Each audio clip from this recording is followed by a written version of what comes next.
Hey, did you know ZENcash changed its name to HoriZen? Oh, hey, is there a new ticker for it? No, the ticker's still Zen. You should go buy some.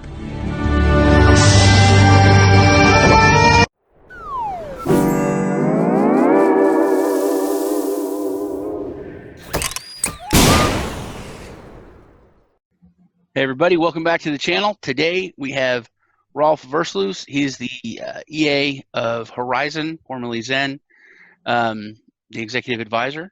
How are you doing, Rolf? Yeah, doing great. Thanks for Glad having to me have you here. Okay. First, we want to start out. I have a few questions about. It's really tough to not say Zen. I'm going to probably slip up, but That's all right. We're still good with Zen because that's the token symbol. Yeah, the ticker all symbol about still Zen and peace. still Zen, and stay in Zen, which is I think cool. But about you, how did you first get into crypto? Tell me a little bit about yourself and your background. Yeah, sure. So I've been looking at. I've always been a techie guy. Got my electrical engineering degree back in '89 from Navy Annapolis, so U.S. Naval Academy. Went to the nuclear power thing. Was on submarines for a few years out in Hawaii, and after my 5 years of indenture were up, I got out and got into the business world and worked in the semiconductor industry for a little while, and then the box industry for Cisco systems, and then started my own business where we ripped out old phone systems and put in whole new networks and Cisco phone systems, and then we sold that a few years back. And so I'm always interested in new technology, and I've been following along with Bitcoin, but never had time to do anything with it because we're trying to sell our 60-person company and all that kind of stuff. But finally, we sold our company, and this was back in 2015, and I was looking for something new to do. And I always like those big growth opportunities. And so I was looking at 3D printing and flying drones. And then I bought a Bitcoin miner and said, okay, well, I don't know how this works, so I'm just going to try it. And it made me money every month. I got into it at a really lucky time when Bitcoin was like 200 and everybody had gotten out of the mining business. And so I didn't know that I didn't know, and I got into it. And so I started growing the mining side of things. And as I was learning, I helped teach people how to do it on my block operations website, and did some videos and things like that. And then started mining new cryptocurrencies, so with GPU miners. And so I started mining ZCash and then Z-Classic. And I was starting to do a lot with that. And with the Z-Classic community, which is a great community of privacy-minded folks that are for freedom and liberty, which who doesn't want freedom and liberty, right? Mm-hmm. I started talking with Rob Biglione, and we decided that we wanted to do some things differently than the way Zcash did. And we had some really good ideas and experience and came out from a few different directions. So we forked Z-Classic and started ZENcash. And we started basically with nothing but an idea and a chain split, which was a pretty good idea because it gave us an immediate community and it gave us representation on Bittrex, which were two huge things. And then we kind of bootstrapped our way up from there. And we've done a lot over the last 2 years since we founded it. And happy to talk about the process, what we went through, what we're looking to do, all that kind of stuff. But we're sitting pretty good right now. You graduated from Annapolis. That's pretty cool. My best friend reminds me of his story. He was a genius in high school, but just a ridiculous idiot when it came to common sense. I was kind of the opposite, and so we're a good fit for buddies. But he was going to go to Annapolis and then had some trouble. He joined the Navy and he did not like it. He hated the rigid structure. But he got a job as an electrician, which he was going to be an aerospace engineer, rocket scientist. But they ended up making him a shore patrol, which he did not like. He was just bored out of his mind. So he got out right after, and then bounced around. He went to UT, and then he really didn't have much direction. Went back in the Navy. This is when we were a lot older. We were like 30. Like, I'm going to be a Navy SEAL. And I was like, dude, you're like 31 years old. He's like, no, I'm going to be a Navy SEAL. So he went and he he got to the SEAL program, and he would like call me every weekend. And he was like, "I'm not the oldest guy here. The Jew here is 34." I was like, "So yeah." And then the next week, he's like, "All right, that guy washed out. I'm the oldest guy here." But he finished that, and then he became a SEAL instructor. And then he's retired. Then he didn't retire. He got transferred to. He didn't like me talking about this, to Langley, and he worked there for a while, attached to the Navy. I think it's cool anyway. He was a spy, but Oh yeah, I mean, there's so many different things you're able to do in the military. It's a whole different way of life, and it's a whole different. But when he retired, now he went to work for Intel, and he's moving into the tech industry and all. So it's pretty cool. About the tech industry and all, about your mining. Can you go over a little bit on that and how that? Because I think that's really interesting. I think a lot of people, which I'm about to do a video on some cloud mining. I really don't like cloud mining. I've been burned with cloud mining. I think 90% of cloud mining, I would say 100%, but I don't want to, blanket the statement that cloud mining is just a scam, because you don't have you have no rights or any way to really do anything. And miners are not that expensive anymore. You can get an S9 or something like that on eBay. I make that point all the time, a couple $100. So if somebody wants to get in and just give it a try and on a small level, it's not that expensive to do, or that daunting, which a lot of people are scared by it. They really are. And so I've got a few different mining businesses with different partners that I work. So I think we've got probably about 1,500 mining machines right now that we operate just on our own. And so once you start getting above 5 to 10, it starts turning into an engineering problem. Where you have to bring in lots of power and cooling and data networking and network security. And then your plug in your house will catch on fire also. Exactly. So it turns into an industrial type operation. And so running nuclear power plants in the Navy was good prep for me. And then I started and ran my own data networking company. So that kind of slots right in there. So it's pretty straightforward for me to do mining. So it was a natural fit. And I talk to folks that want to get into doing mining, and the first thing I tell them is exactly what you said, is go buy a used miner, one of them, set it up, and then mine, and then convert what you mined into US dollars in your bank account to pay for that electricity that you just used. And if they go through that process, which will probably take them 2 to 4 weeks if they do it quickly, they'll learn so much about mining and cryptocurrency. In fact, I refuse to answer questions for people until they do this. Like, the typical one is, well, why don't you use solar power, right? And so, okay, sure.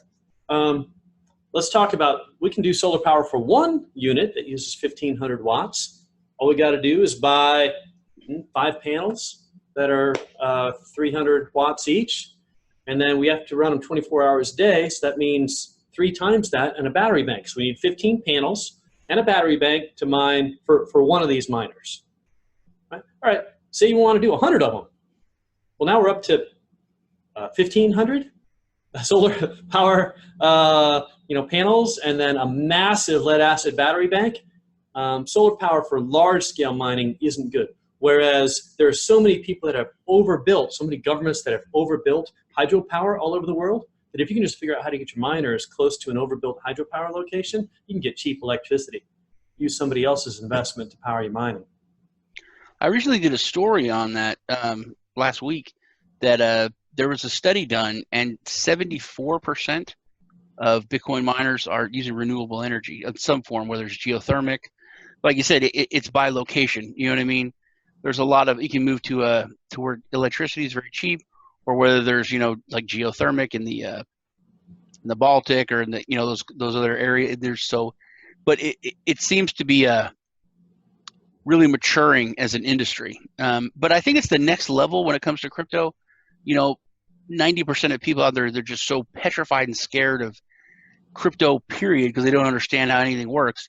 And then once you get into it, the tech and the mining aspect of it, to people that are in crypto, is that next level of, oh, I don't understand it, it's so scary. But then when you just kind of dip your toe in the water, it's not that difficult.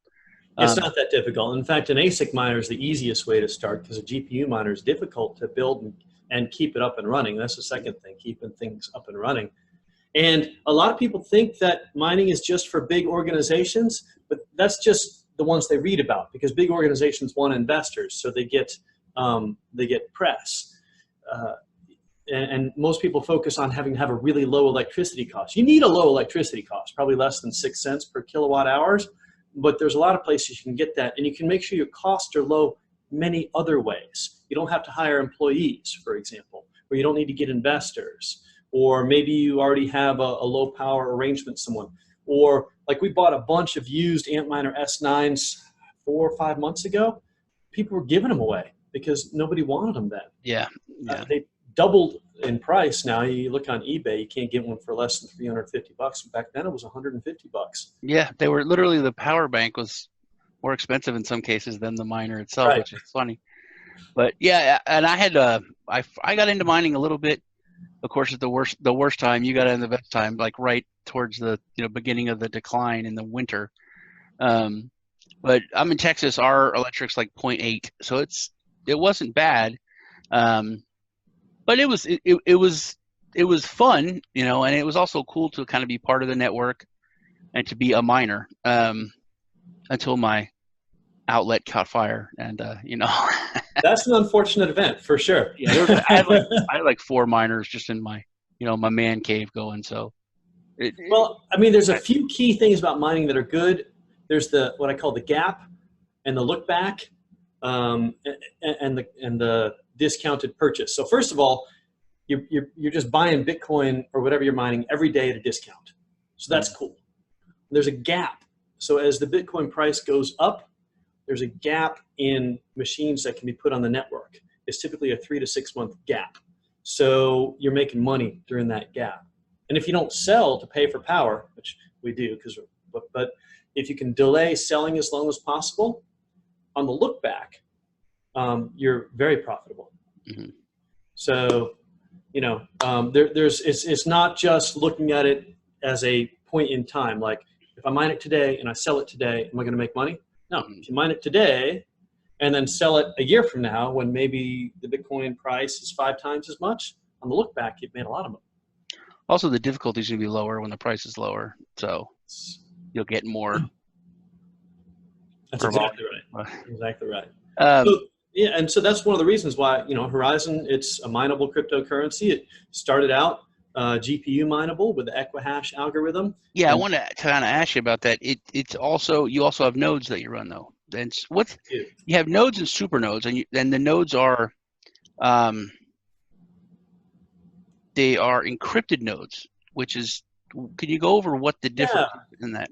Yeah, well, so HoriZen's based upon having 21 million Zen created over the lifetime. It's the same emission curve as Bitcoin. And in some situations, some parts of it were like, we see what other cryptocurrencies like Bitcoin has done, and we just do the same thing because it makes sense. And our code base has started out as an exact copy of ZCash, and we've diverged from ZCash, but that got us the zero knowledge proofs and a few other things for privacy.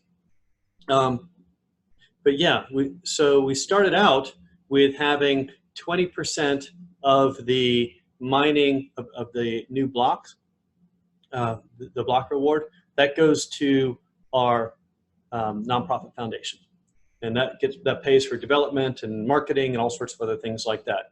And then we had the rest going to mining, but then we decided that we were going to, and this was part of the design from the get-go, was one of the things I noticed was a lot of cryptocurrencies actually don't have very many nodes running around the world. And the nodes are what keep a copy of the blockchain, and it's what wallets connect to communicate transactions all over the world. And one way to attack a cryptocurrency, and this might be based upon my military training and stuff like that, is I always look for ways that projects can be attacked. So I look at it from a defensive standpoint. And it's also from my business experience, like what are the different ways that a project can fail?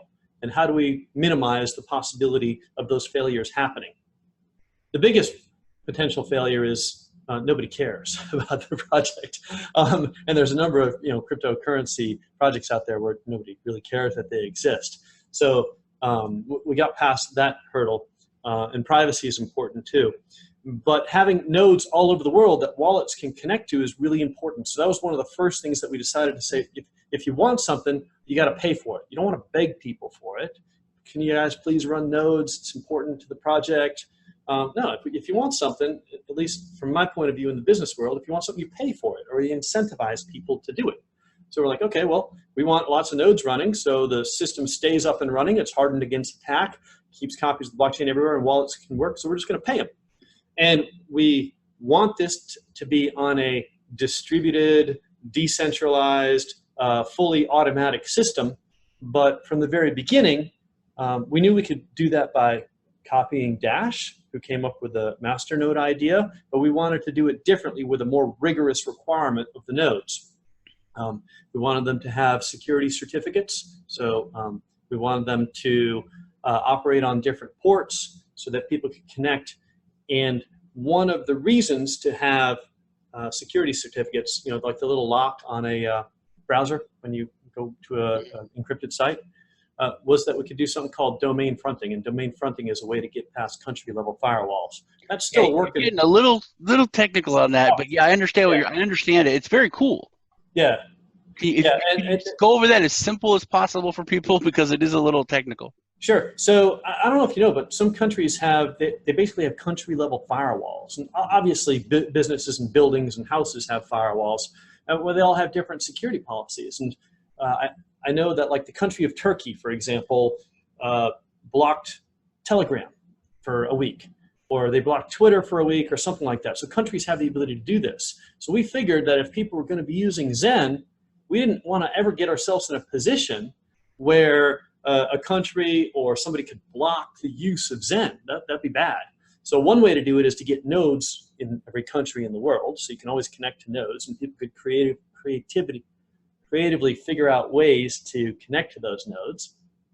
And the other is to figure out ways to bypass country-level firewalls. And so that's one of the reasons why we set up our secure nodes the way that we did. And we started out with a centralized tracking and payment system, which we're still doing, but we're going to move over to a sidechain-based node tracking and payment system. That's a work in progress. And in order to run a node, you have to have 42 Zen, and then run a server that runs a little tracking application on it and reports that it's up and running all the time. Okay. And the payout to node holders is 10%, right? So we have two classes of nodes. So we have. I was going to ask you about that. Was my next question. Yeah. So 10% of the block reward goes to secure nodes, which are the ones that only need 42 Zen. And then another bucket of 10% goes to SuperNodes. So it is 20% to the SuperNodes. Okay. 20% total for right. secure and SuperNodes. Okay. And the SuperNodes have higher processing requirements, because those are the ones that are going to be running side chains that are going to operate our two sidechain applications. One is the node tracking and payment system that we're going to put on sidechains. Another is our voting and governance system that we're going to put on sidechains. Okay. What's the requirement for the SuperNode? So you have to have 500 Zen, and then you have to have basically 4 processor cores, 8 gigs of memory, and enough drive space to hold the entire blockchain. Okay. And do you are you partnered with any hosting services? So we are on many hosting services. It's fairly straightforward we have a great guide on how to set these up, and many people aren't technical, and it is a more difficult setup than typical MasterNodes. So you can go to our wiki.horizen.global and see how to set it up. Also in that setup guide is a community-generated list of node hosting companies. So we're not partnered with anyone specifically per se. We're not giving recommendations as a project, but we list all the people that have it available, and people are welcome to talk with in Discord or Telegram on who they've had good success with and things like that. Okay, and I'll put links to your site, which have links to Telegram and Discord and all that. Perfect. On the security, you did recently have a 51% attack. So go over that and kind of what you did afterwards, what you're doing to protect everyone from that in the future. Absolutely. So we launched our project about 2 years ago, and about 1 year ago, we had a 51% attack. And some people are familiar with what a 51% attack is. Some people aren't. But basically, what happened in this specific case was that someone mined to a private pool with probably more than 51% of what the available hash power was. And during that mining process, they deposited some Zen to an exchange, and then they mined a block that didn't include that deposit in it.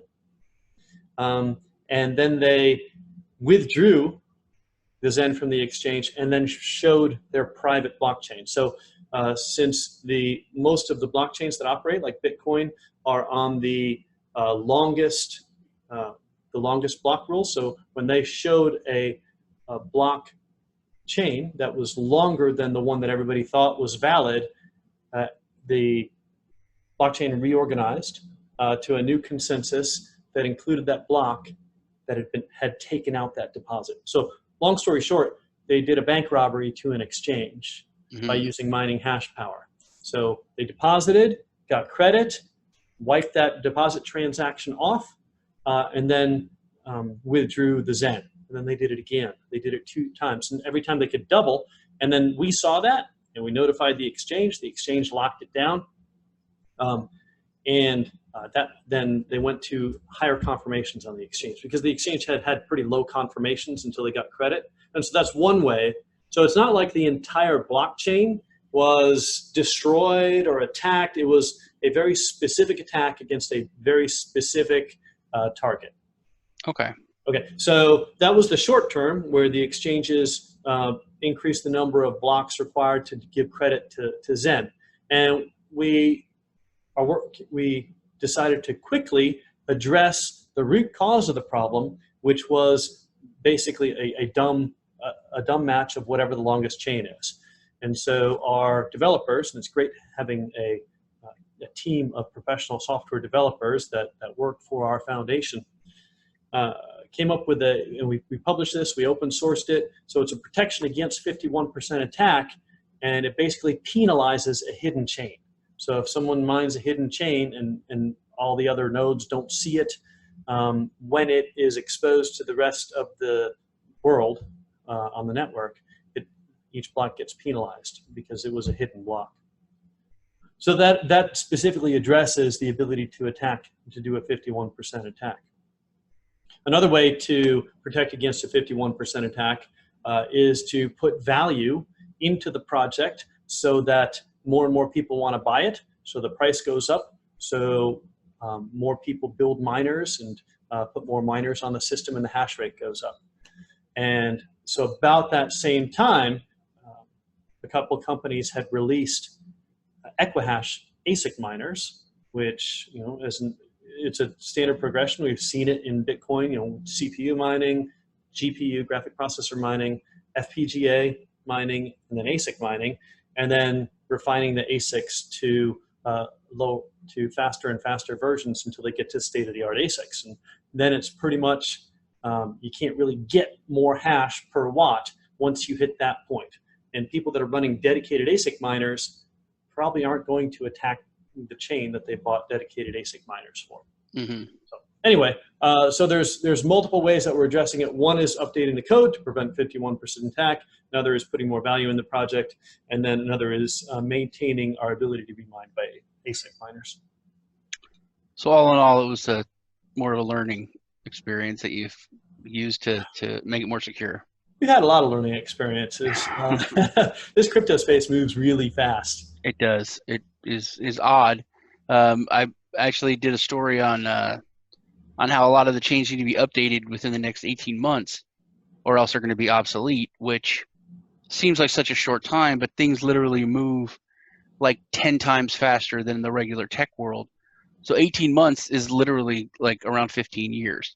You know what I mean? It's just one little snapshot that shows you how fast things do move in this industry. Since you forked the original fork, so you use ZK snarks as well as the encrypted nodes and all that. had told you, I like how you're creating a privacy ecosystem. I think privacy is really, really important, not just privacy coins, because they're kind of a few to pick from, more than a few. But not many projects are kind of going the next step, more for privacy, liberty, all that kind of stuff. Because people seem to really not be working that hard at it, as far as, governments and just people in general.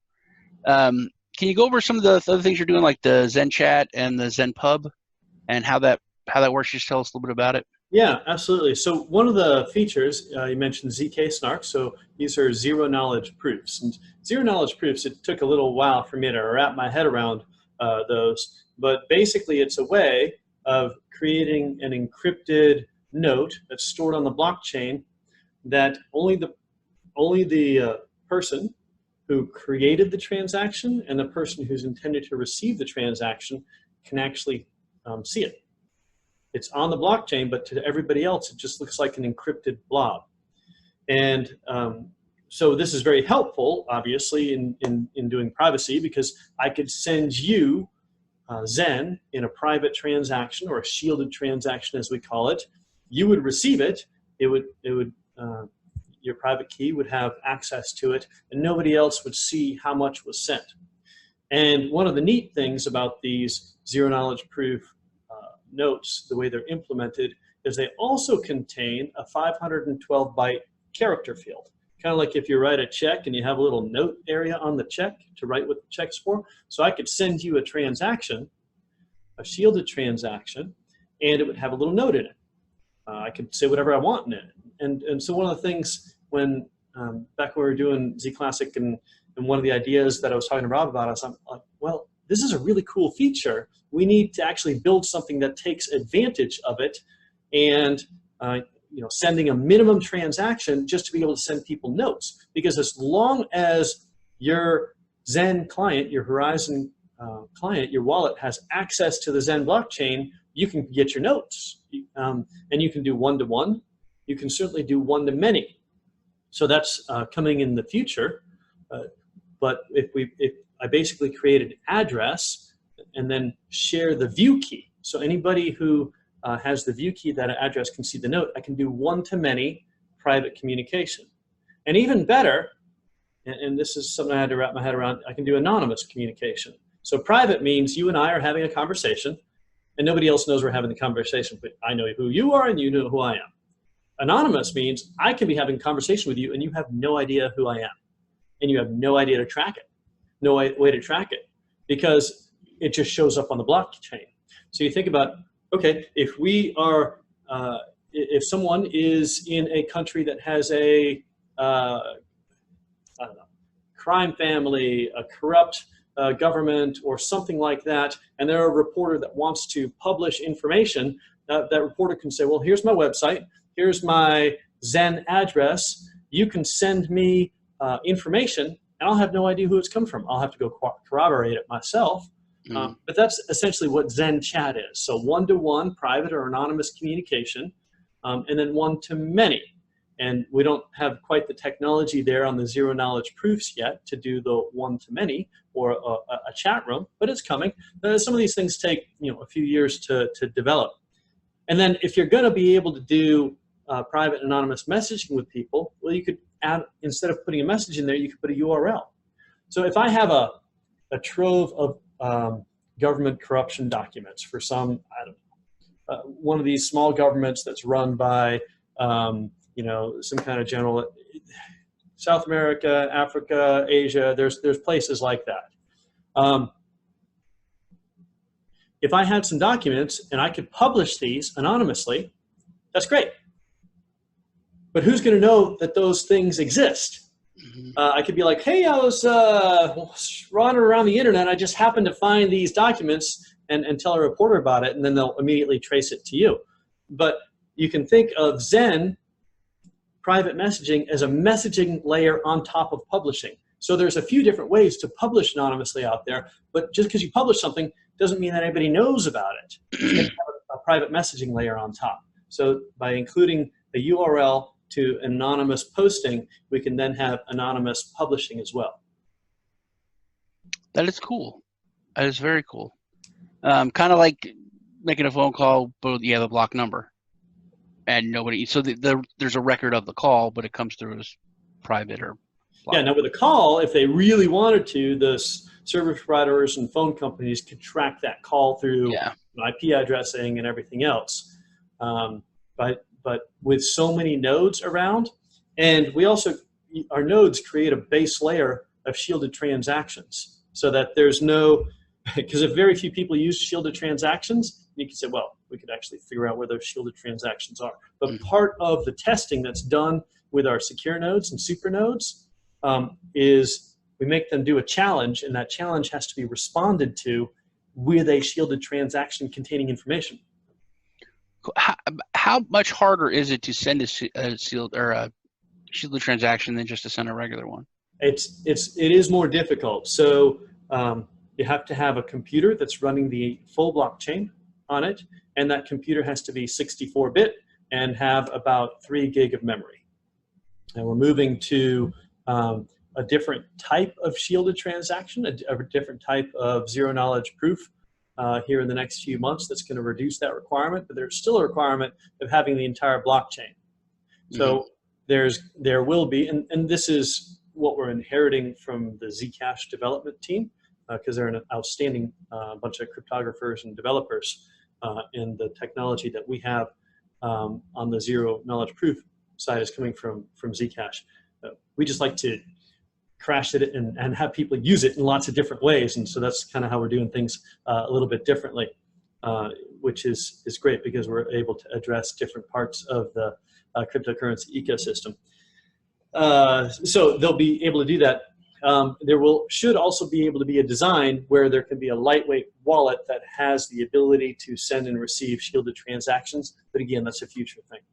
Speaking of that, in the future, what exactly are you looking at developing and coming out in the next year or so, as far as dApps and other advancements?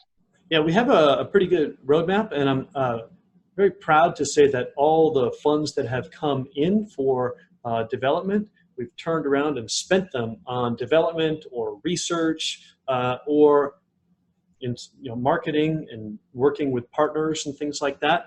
So one of the partnerships that we have that we've had for over a year now is with a company called MindGeek, and many people don't know what MindGeek is, or they haven't seen the previous deployment history of videotape and internet and web and things like that.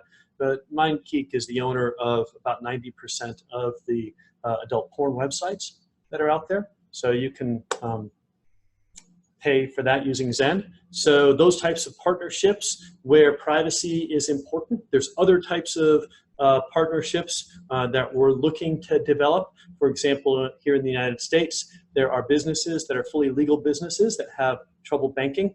In some cases, the gun industry, adult entertainment, legal cannabis industry. Legal cannabis is weird. Yeah. Because it's business. You can't even deposit your money into your bank, right? That you made legally in your state. That's very weird. Yeah, and as a cryptocurrency miner, I've had bank accounts closed. I've had insurance canceled. Even though it's a fully legal business, they just don't want to deal with the hassle of it. So those types of partnerships are important, as well as software development. So by bootstrapping to the funding where we're at now, you take a look at what's the price of Zen right now. It's $11 on the exchange. And to the treasury, we get about 40,000 Zen per month. So that's about a $500,000 a month budget that we can apply directly towards research development, software development team, and other things like that. So that's a decent budget. And we've built a good team on our nonprofit foundation to be able to do this software development. So I'm taking a long answer to your question of what do we got coming, but one of the software development projects that we've had is worked on over the last year that we released a few months ago is a beautiful wallet. So it's the HoriZen Sphere wallet, fast, responsive. It can be in full mode, so you can do all the private messaging that you want. It can be in lightweight mode, and then we have a version soon that's coming out for Apple and Android. So that'll be, again, our beautiful wallet on those mobile devices. That'll be soon. We inherit upgrades from ZENcash periodically. So on the shielded transactions, again, very happy that they're doing that basic development. The basic development that we're doing and focused on right now is sidechains. So sidechains is locking a specific bunch of Zen and then doing a bunch of things with it in an application outside of that, and then returning it to the Zen main chain at another time. So this allows for distributed applications that run on the SuperNode servers all over the world, and it has a privacy component to it as well. So, and that's going to unlock a whole bunch of things. The first two things we're doing internally is like what I talked about earlier, node tracking and payment, and then a voting system. And then there's a fully private company that was created to use everything that HoriZen develops. So it's called HoriZen Labs. And so HoriZen Labs has a completely different focus than HoriZen. It's a different organization, but it uses the underlying technology. So HoriZen Labs is business focused. So going to different businesses and working to implement basic applications that take advantage of privacy, blockchain, integrating them into their business development environment. So that's a separate thing, but sidechains is so important for all of that because it unlocks a lot of the things that we want to be able to do.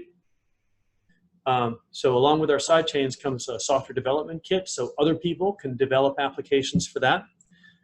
And then once we have a voting system in place, we're going to slowly roll out a governance, because our idea is that we want to, right now, the Zen Blockchain Foundation is run in somewhat of a authoritarian manner by the co-founders and the team.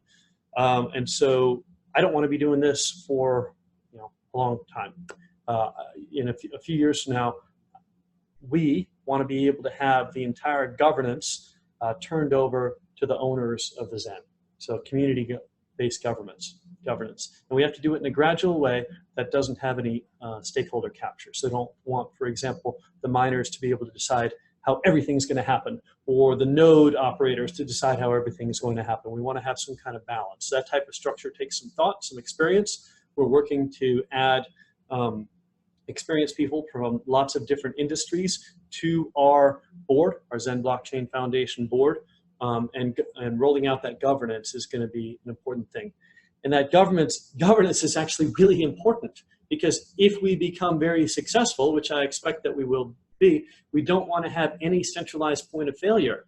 And I'm a centralized point of failure actually right now. If someone wanted to influence me to do something with this project, I would have to walk away from it. Fortunately, we're diversified geographically throughout the world, but I don't want to have to be in that position where I can make those decisions. Definitely understandable. Now, you said that there's a goal number of nodes to have. Since you have the regular nodes and the super nodes, is that amount of those two added together? And since the sidechains are going to run on the super nodes, what's the number that you're shooting for of super nodes? Well, just like with miners, when too many miners put too much hash on a specific project, the reward doesn't increase. It's not like with Bitcoin, the more mining hash power there is, blocks happen instead of every 10 minutes, it happens every 8 or 5 minutes. Just because there's more miners doesn't mean more Bitcoin becomes available. It's the same thing with Zen. Yeah. So miners balance out, especially GPU miners are helpful because you can mine lots of different things.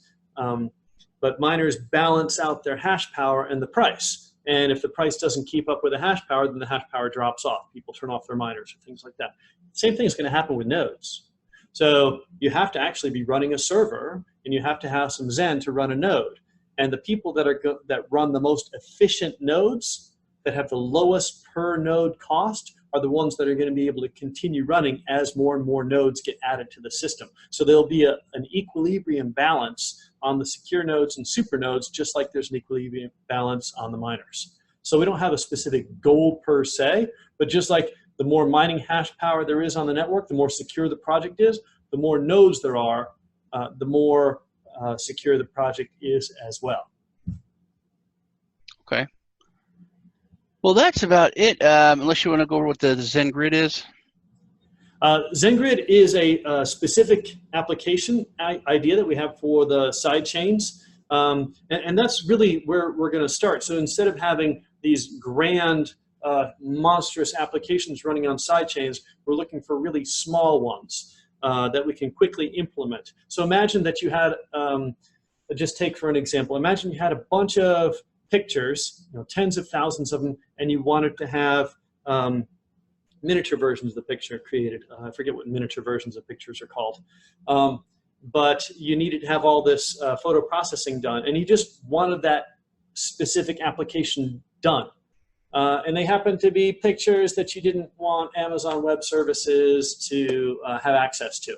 ZenGrid is for a bunch of specific applications that can do things like that using the distributed computing power of the system. So again, a lot of this is dependent on side chains, and we do a monthly update. So we do a monthly live stream update on everything that's going on. We do that on the first Wednesday of every month at 1 p.m.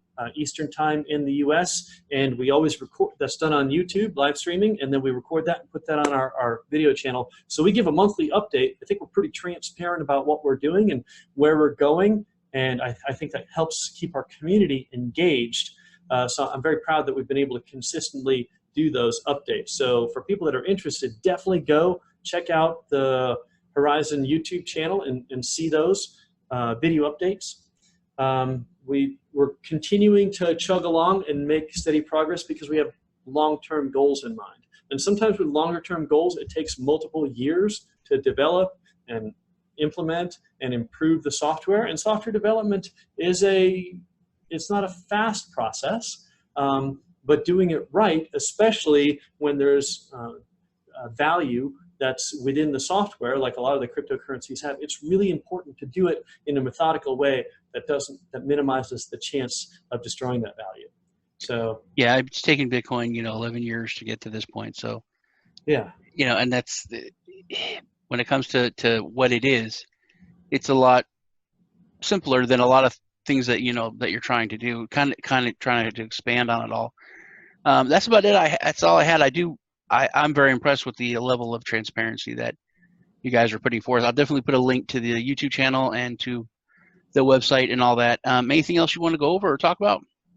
I'm sure there's things that I should go over and talk about, but I think we've covered quite a bit. So happy to talk to you again in the future and give you another update. We've got a lot of things going on, and people are welcome to join our Discord. It's very active, and our Telegram and YouTube channel. And definitely, if you're interested in trying out Zen, go to our website and download a wallet, and you can pick up if you want to mine Zen, my recommendation right now is to pick up probably a used Silicon A9. A couple months ago, they were going for about $1,000 on eBay. They're probably a little bit more than that now, or a new A9 Plus from Silicon, or a Bitmain Z11 Z-Master, and then join us and help secure the HoriZen network. Sounds good. Man, I just lost my train of thought. But it's okay. We're about wrapping up. Yeah, it was good talking to you, Rolf. If you have any updates in the future, I remember. As far as the Apple and the Android wallets, is there any kind of ballpark time frame for those coming out? I don't. I expect sometime in the next few months. And those are going to be lightweight wallets. Android probably first. Apple always takes a little bit to get something into their app store. So yeah. 2019 is the goal? 2019 is the goal, because the way that the Sphere wallet was written, it was written in such a way that it could be easily ported to Android and Apple. All right. Well, yeah, that's it. It was good talking to you. Like I said, I'll leave all the links to everything. Thanks, everybody, for stopping by. Take care, Rolf. Thanks, Sean. Appreciate it. Bye-bye. Take care.